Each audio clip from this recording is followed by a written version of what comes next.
Kata Nabi SAW, akan datang zamannya kepada kalian orang yang memegang teguh agamanya seperti memegang bara api.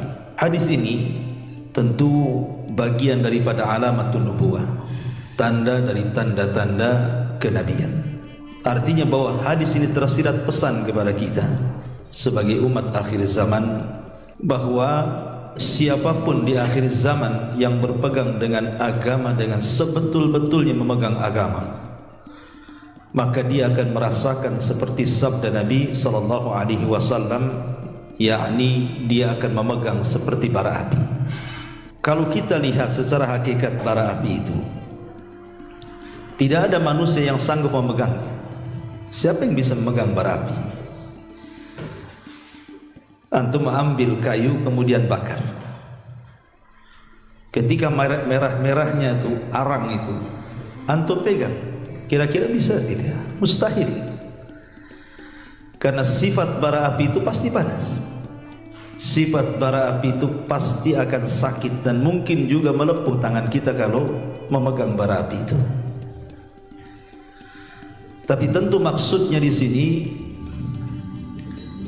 bahwa nanti umat di akhir zaman itu agama mereka akan digoyah.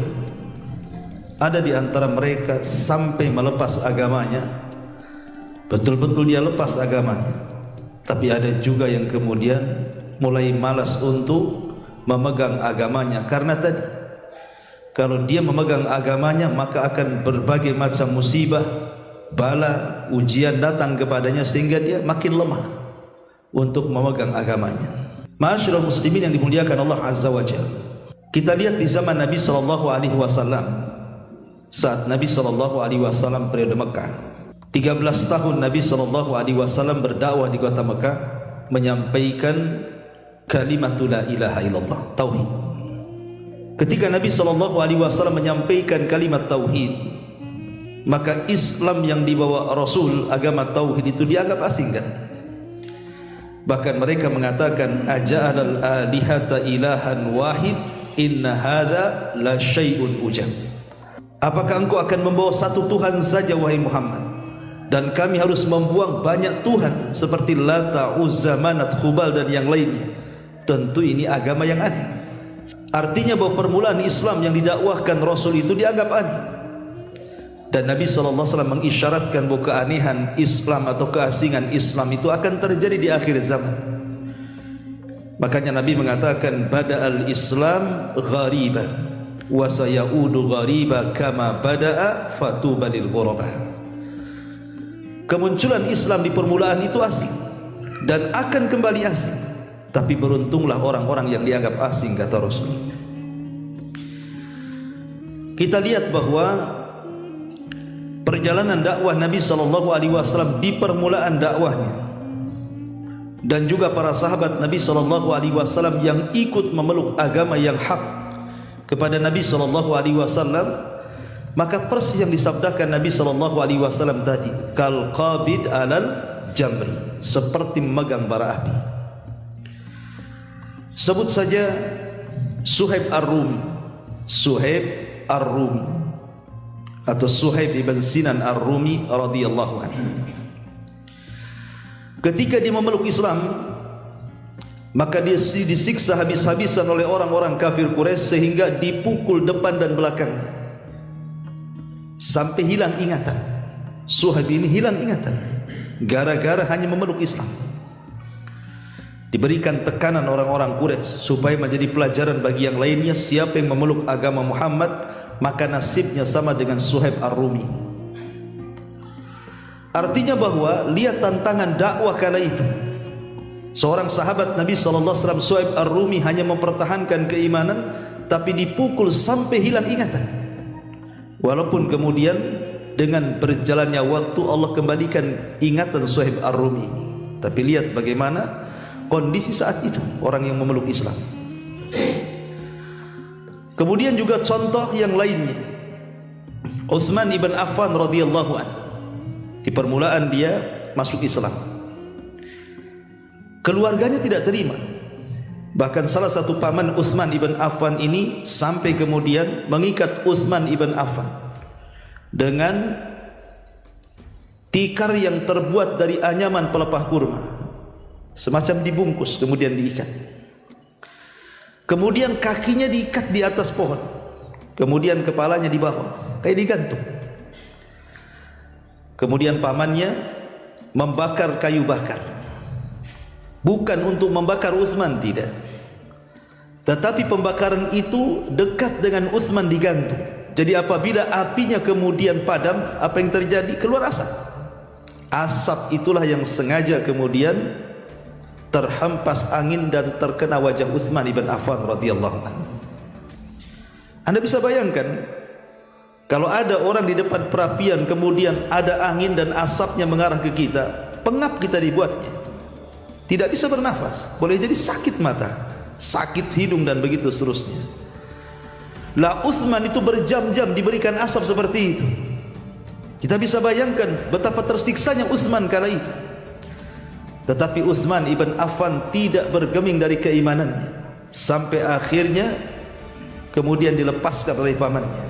Makanya kemudian Utsman pun berinisiatif untuk hijrah dari Mekah, bahkan memimpin hijrah pertama ke Habasyah karena sudah tidak tahan berada di Mekah. Itu contoh bagaimana Islam ditekan di masa itu. Atau contoh yang lainnya, Mus'ab ibn Umair radhiyallahu anhu. Mus'ab ibn Umair ini kalau boleh dikata idolanya anak-anak muda hari ini. Selain daripada Mus'ab ini orangnya tampan, begitu digambarkan, kemudian kulitnya terawat, kemudian pakaiannya megah-megah, kemudian orang tuanya bangsawan, apa yang diinginkan dia semua dipenuhi oleh orang tuanya. Dari kendaraan, pakaian, wewangian, bahkan gadis-gadis di zaman itu mereka sangat berharap ingin menikah dengan Mus'ab ibn Umair, saking tampannya. Tapi Mus'ab ibn Umair dia orang cerdas. Kemudian belakangan dia masuk Islam, bersahadat di hadapan Nabi SAW. Ngamuk keluarganya. Akhirnya kemudian orang tuanya membuat jeruji penjara dalam rumahnya. Kemudian Mus'ab pun dipenjara dan tidak boleh keluar sampai beberapa waktu lama. Akhirnya kemudian Mus'ab bin Umair berhasil keluar dari rumahnya, kemudian bergabung dengan kaum muslimin. Makanya Nabi SAW juga karena melihat kecerdasannya, dia pula yang diutus oleh Rasul untuk berdakwah pertama kali kemana? Ke kota Madinah. Tapi yang ingin saya jelaskan adalah banyak para sahabat Nabi SAW yang mereka tidak tahan melihat Mus'ab. Kenapa? Karena Mus'ab yang mereka lihat hari ini berbeda dengan Mus'ab yang mereka lihat saat berada di atas kekufuran, di mana semua hajatnya dibutuhkan, semua dikasih orang tuanya. Tapi sekarang Mus'ab bukan lagi orang kaya, bahkan kulitnya sudah tidak seindah dulu, sampai dijelaskan dalam sejarah itu sampai keluar sisik seperti sisik ikan karena sudah tidak terawat lagi. Sehingga banyak para sahabat yang tidak sanggup memandang Mus'ab kecuali dengan menunduk dan menangis. Begitulah tekanan supaya Mus'ab kembali kepada kekufuran, tapi dia memiliki agama yang kokoh dan kuat sehingga dia tidak bergeming dengan sebuah kekayaan. Ini sederetan orang-orang merdeka. Dan kalau kita ceritakan betapa banyak para sahabat Nabi SAW yang mendapatkan intimidasi dan tekanan dari orang-orang Quraisy, kita lihat para budak lebih parah lagi. Sebut saja Bilal ibn Rabah radhiyallahu anhu, punya majikan namanya Umayyah ibn Khalaf. Umayyah ibn Khalaf ini orang bengis, ikhwan, orang jahat ya. Jadi ketika Bilal ibn Rabah masuk ke dalam Islam, disiksa habis-habisan sampai satu hari diikat kemudian lehernya, kemudian anak-anak kecil menggeretnya layaknya binatang. Bahkan satu hari dia diikat di pohon kurma, kemudian dicambuk dan tidak berhenti yang menyambuk kecuali kecapean. Sampai satu hari dia dibawa ke padang pasir, kemudian ditimpakan batu yang sangat besar di tengah-tengah terik matahari, sampai Bilal hanya mengatakan ahadul ahad, ahadul ahad. Tapi Bilal tidak pernah menanggalkan keislamannya. Sampai satu hari Abu Bakar radhiyallahu anhu melihat, kasihan dia datang kepada Umayyah ibn Khalaf, menawar berapa harga Bilal, asal kau bebaskan dia aku bayar, katanya. Subhanallah, Umayyah ibn Khalaf pun kemudian meminta bayaran yang sangat tinggi. Dalam riwayat 5 qirat, dalam riwayat 7 qirat emas. Itu bukan harta sedikit. Kalau seandainya membeli budak yang lain mungkin boleh, bisa puluhan budak dia beli dengan harga segitu.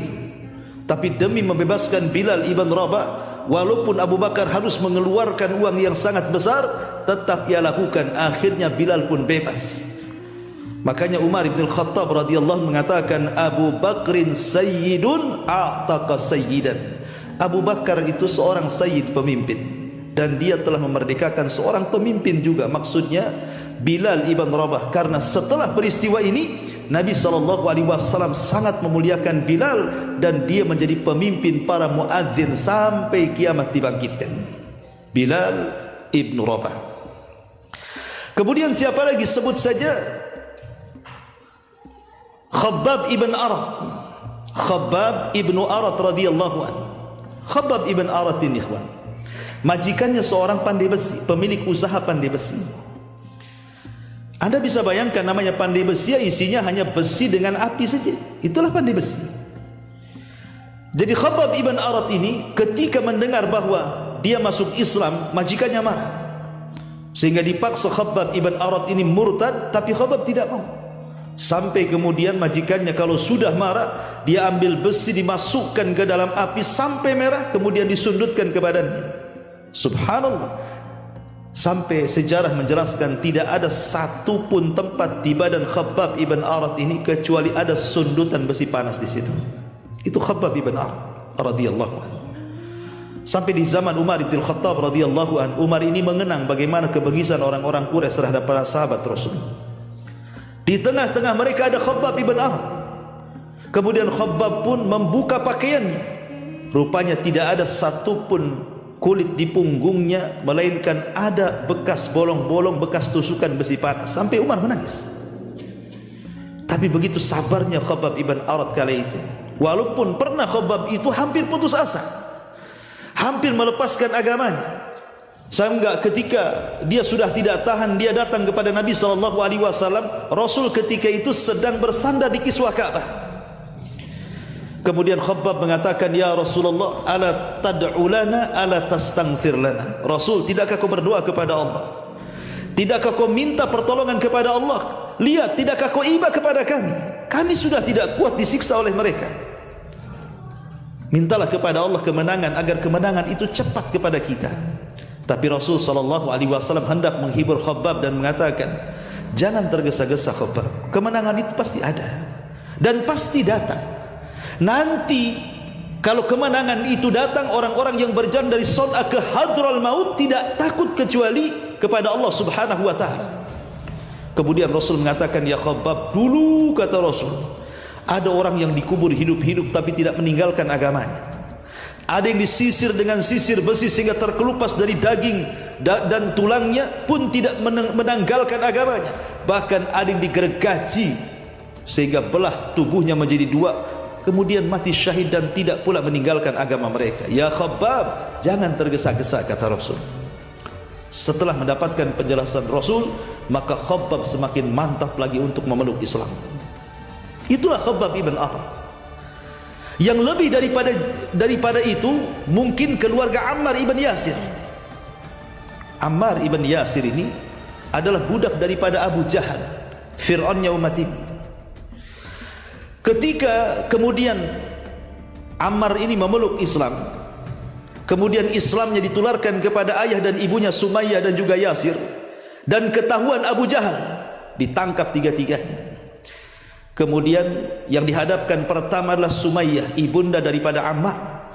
kemudian dipaksa untuk murtad tapi tidak mau dan tetap kokoh dengan akidah Islamnya.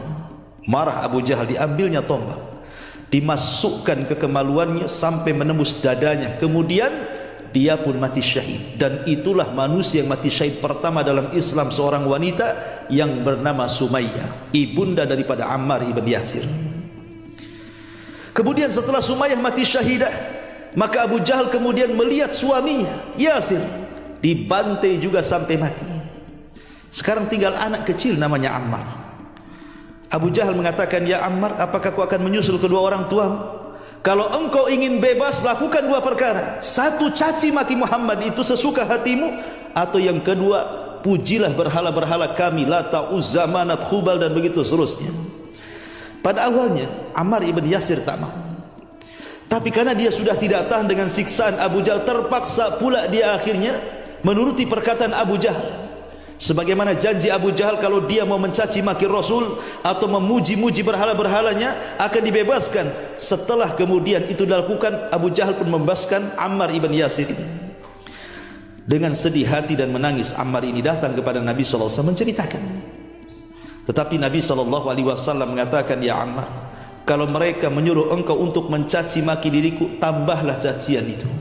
Karena ketika itu turun surah An-Nahl, illa man ukriha wa qalbuhu mutmainnun bil iman. Tidak mengapa orang mengeluarkan kata-kata kufur kalau dalam kondisi terpaksa dan dipaksa, tapi hatinya penuh dengan keimanan. Tapi lihat bagaimana keluarga Ammar ibn Yasir, ini keluarga pertama yang mati syahid, ikhwan. Ini bagian kecil, belum lagi budak-budak wanita seperti An-Nahdiyah, kemudian Zunairah, dan banyak lagi. Kalau kita membuka sejarah orang-orang yang disiksa orang-orang Quraisy ini, luar biasa, teramat sangat banyak. Karena hampir secara keseluruhan para sahabat-sahabat, terutama yang lemah-lemah, maka mereka tidak lepas daripada tekanan ataupun intimidasi, bahkan sampai adab fisik dari orang-orang kafir kepada mereka. Dan ini tidak heran, sebelum mereka sudah ada. Lihat Ashabul Ukhdud yang disebutkan dalam surah Al-Buruj. Wa ma naqamu minhum illa an yu'minu billahil azizil hamid.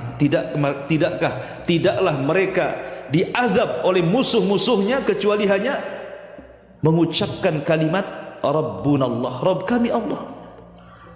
Lah dari sini kita tahu bahwa itulah kondisi Islam di permulaan.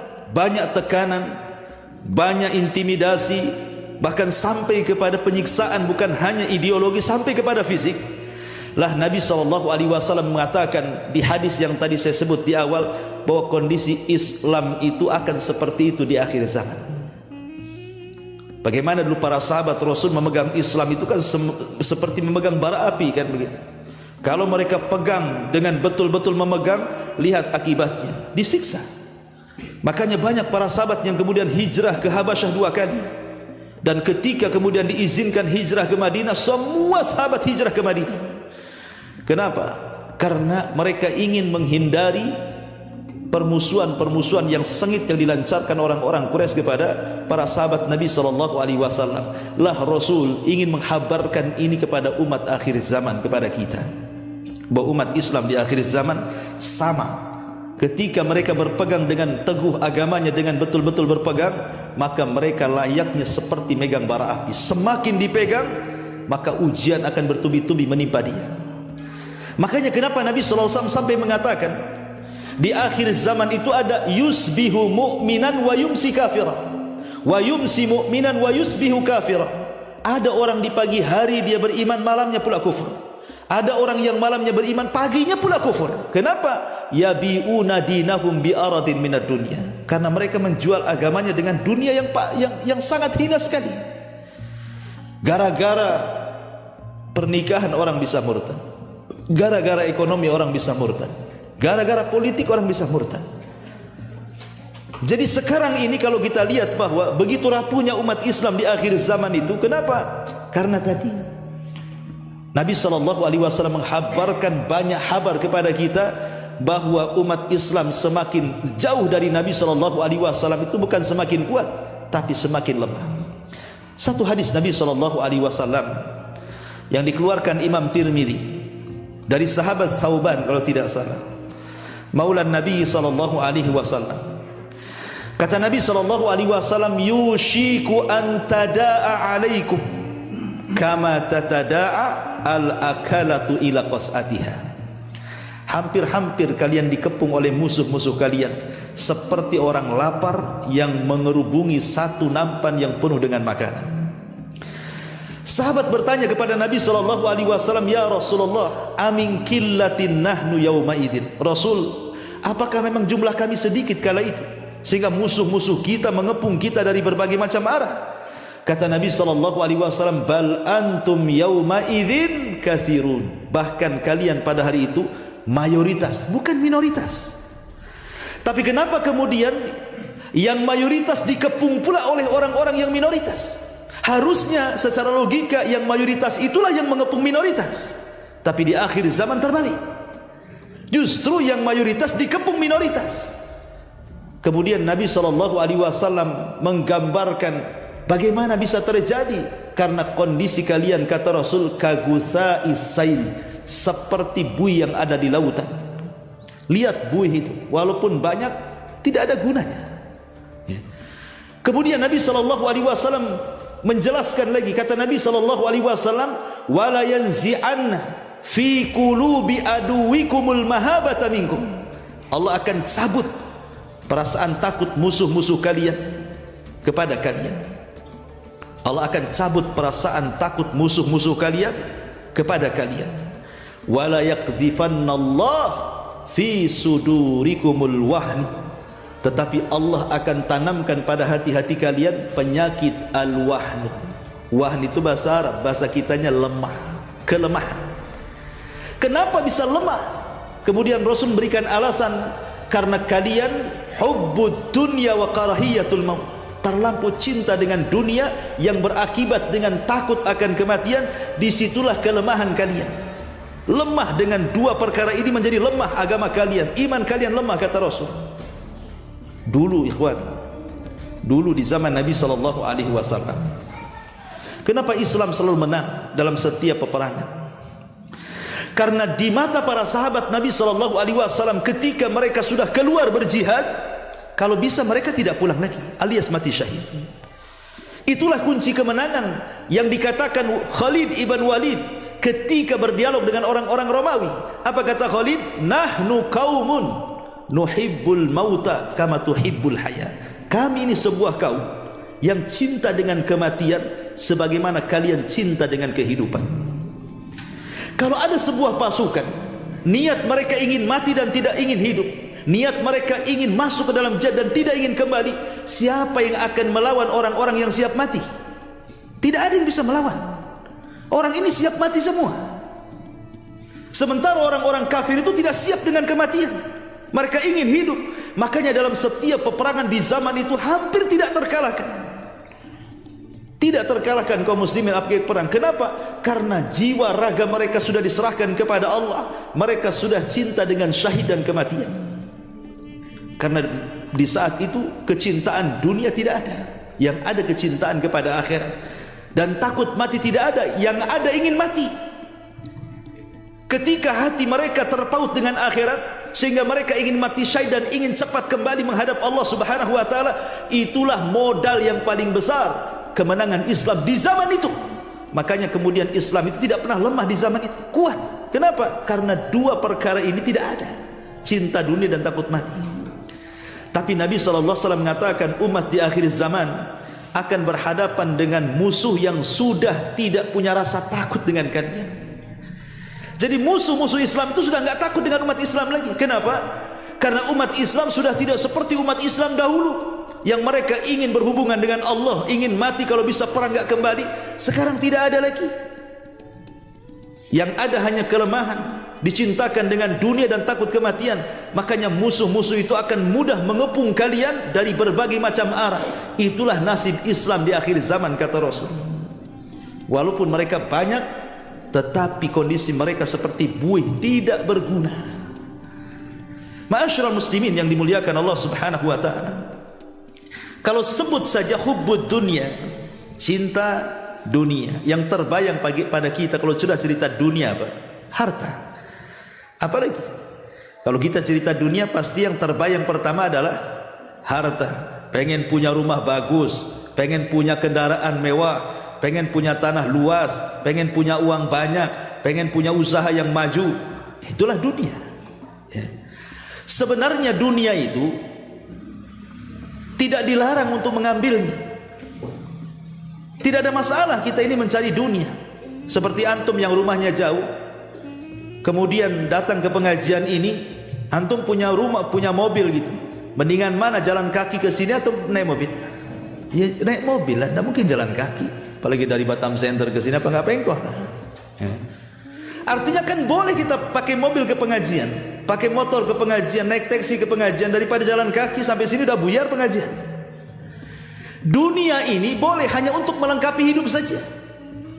Selama dunia ini hanya untuk melengkapi hidup, untuk perjalanan kita ke akhirat, tidak tercela dunia ini. Dunia ini menjadi tercela ketika kemudian tidak diletakkan di tangan, tetapi diletakkan dalam hati.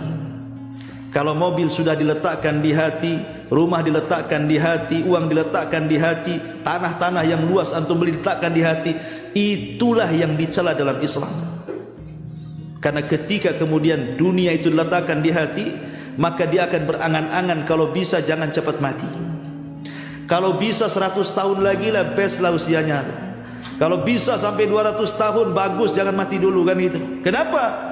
Masa saya baru sukses dari muda, sudah tua, sekarang sudah kaya, masa saya mati? Kan itu. Kalau bisa ditambah lagi umurnya kan begitu. Itu kalau cinta dunia sudah masuk ke dalam hati seperti itu, dia tidak akan ingin mati. Kalau bisa ingin panjang usianya. Itulah yang dikatakan Rasul, hubbud dunya wa karahiyatul maut. Kalau orang sudah cinta dunia, pasti tidak mau mati. Gimana mau mati? Ya, capek dari pagi, siang, sore, dari remaja, dewasa sampai tua, sudah punya segalanya, tiba-tiba ditinggal begitu saja kan gitu. Secara logika kan rugi. Tetapi itu pula yang menjadikan kelemahan kita di hadapan musuh-musuh kita. Ma'asyiral muslimin yang dimuliakan Allah Azza wa Jalla. Kalau kita lihat asli Islam di akhir zaman ini, ikhwan, terkadang kita tidak sadar. Kita boleh jadi mungkin mengaji seperti ini hampir seminggu 2 kali, atau di antara antum ada yang mungkin seminggu tiap hari ngaji ke sana kemari. Ya. Bukan tidak bagus-bagus. Ini bisa menambah pengetahuan dan bisa kita amalkan. Ya. Tapi terkadang ada yang melupakan kita. Kita ini tidak dituntut hanya sekedar menjadi orang soleh saja, ikhwan, tetapi dituntut juga menjadi orang muslih. Soleh dan muslih. Soleh itu memperbaiki diri, muslih itu memperbaiki orang. Kalau soleh saja, antum tidak akan diganggu siapa-siapa. Coba antum sholat, ya untuk sendiri, puasa untuk sendiri, ngaji untuk sendiri, baca Quran untuk sendiri, zikir untuk sendiri. Siapa yang ganggu antum? Nggak ada. Antum gak akan diganggu, coba aja. Tapi kalau antum sudah mulai muslih, menasihati orang, tetangga tak solat antum tegur, kenapa kau tak solat? Tetangga mabuk antum tegur, ketika tetangga menyelisih sunnah antum tegur, ketika tetangga melakukan kesyirikan antum nasihati. Di situ muncul permusuhan. Kalau kita solat dalam rumah, puasa dalam rumah sendirian, nggak ada yang ganggu. Tapi ketika kita sudah menjadi muslih, berusaha memperbaiki orang, disinilah gangguan-gangguan akan terjadi. Disitulah perlu kesabaran, seperti kita memegang bara api. Tapi kita harus lakukan. Tidak mungkin ada kemungkaran depan mata kita diamkan. Pasti kita ingkari lah kan gitu.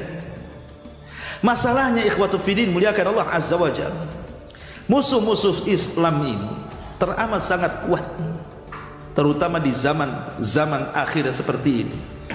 Karena hampir semua bidang yang harusnya umat Islam miliki sudah diambil sepenuhnya oleh musuh-musuh kita. Apa itu? Kalau boleh 3 atau 4 bidang coba. Pertama, perpolitikan, atau disebut dalam bahasa Arabnya as-siyasah. Kemudian yang kedua, ekonomi, atau dalam bahasa Arab disebut al-iqtisadiyah. Kemudian yang ketiga, budaya. Ya. Kemudian yang keempat, dunia kemiliteran. Ini 4 perkara ini kalau sudah dipegang oleh musuh, habis kita. Kita rinci sedikit. Pertama, perpolitikan. Sekarang dunia Islam negara Islam atau negara yang mayoritas Islam, acuan politiknya kemana? Apakah ke Islam atau ke Barat? Ke Barat. Sistem pemilihan kepemimpinan di negara-negara Islam, mau tidak mau sekarang harus mengikut ke Barat kan? Karena sudah menggunakan sistem demokrasi kan? Ya. Dan mereka menganggap itu sistem yang paling baik. Padahal tidak ada yang lebih baik melebihi hukum Allah Subhanahu wa taala. Tapi sistem itu sudah berlaku di negara kita, bahkan di negara manapun.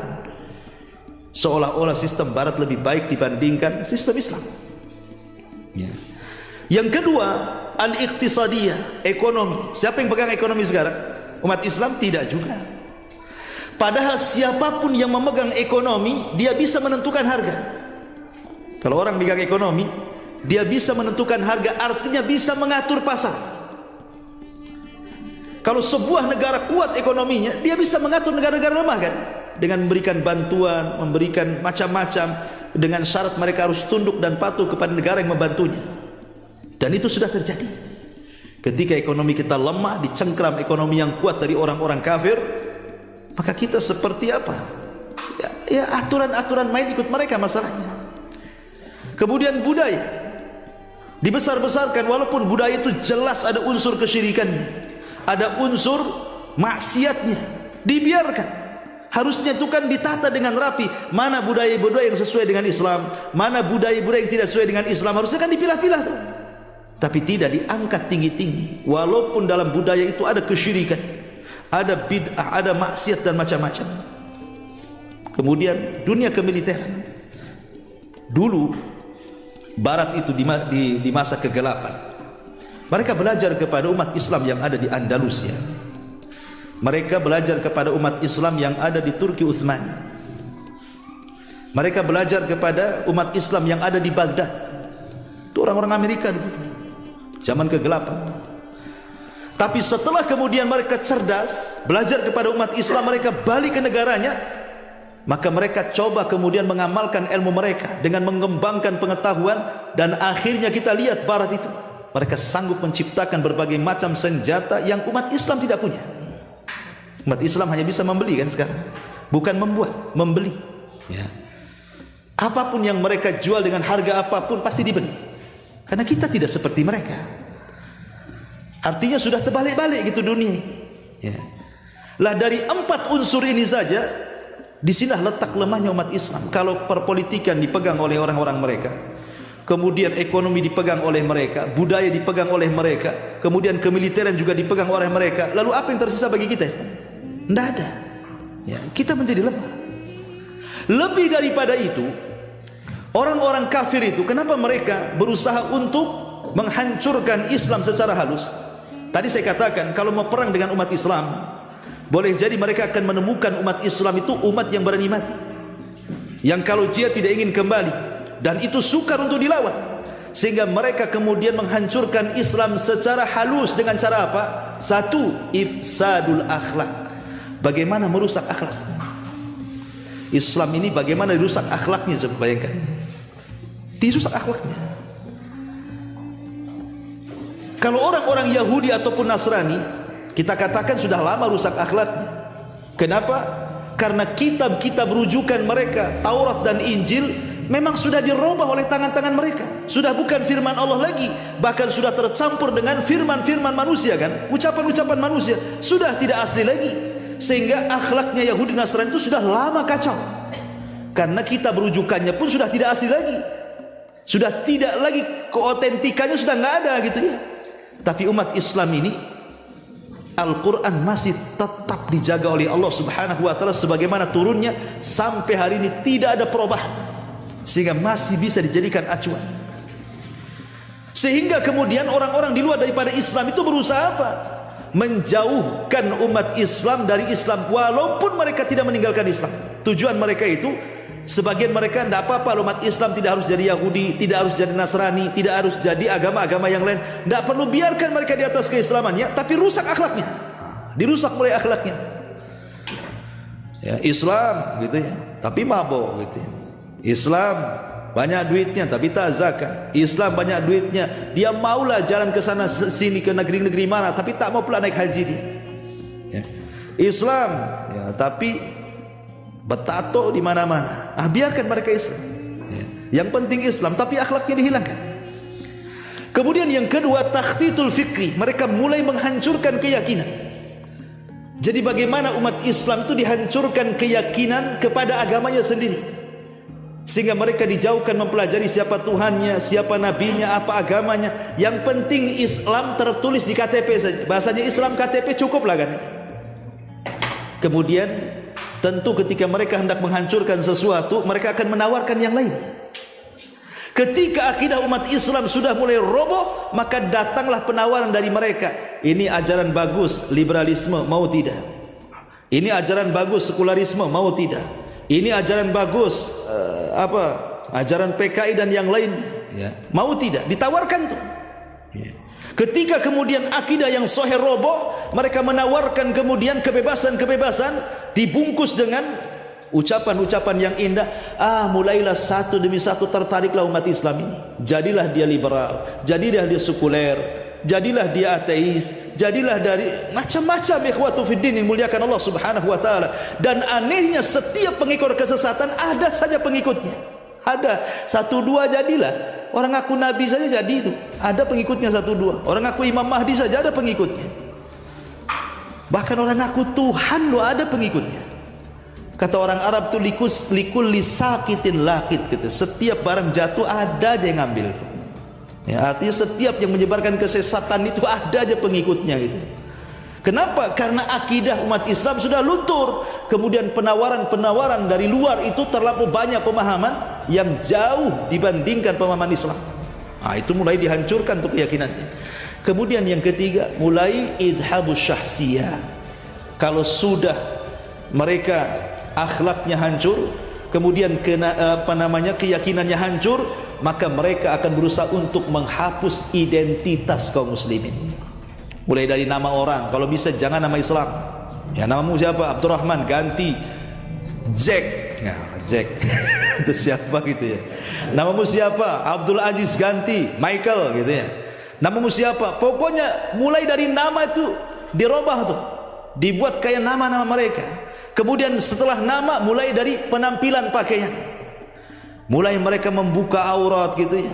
Mulai mereka kemudian menampakkan pakaian-pakaian ala kafir. Mulai itu persis seperti sabda Nabi sallallahu alaihi wasallam, la tattabi'anna sanana man kana qablakum shibran bi shibrin wa dhira'an bi dhira'in hatta law dakhalu juhra dhabbin la dakhaltum.